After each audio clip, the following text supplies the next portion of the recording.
Filing an appeal is what someone does if they're trying to reverse a judge's decision. Unfortunately, the appeals court can only change a decision or order a retrial if the family court judge didn't apply the family code correctly. Aside from that, appeals courts don't have the power to change a judge's ruling, even if the judge's decisions were biased, one-sided, or cruel. 2 days after I had filed my appeal, McBrien found out about it and has admitted that he picked up the phone and called his buddy, who just happened to be chief of legal at the Department of General Services, where I'd worked for 18 years. And I had an impeccable work history, and I was just escorted out of the building and fired. It became clear to Ulf that the judge was retaliating against him for filing an appeal. So Ulf submitted a complaint to the Judicial Council. This is where people can report unethical or incompetent judges.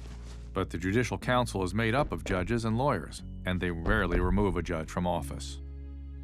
In fact, that year there were over 1,000 complaints filed against judges in the state of California alone.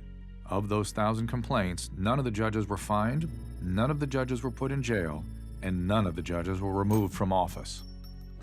Even though the Judicial Council found that Ulf's judge engaged in willful misconduct and contacted Ulf's employer, they didn't fire him. And even though the appeals court and the Judicial Council acknowledged that the judge was in the wrong, Ulf's divorce still caused him to go completely broke.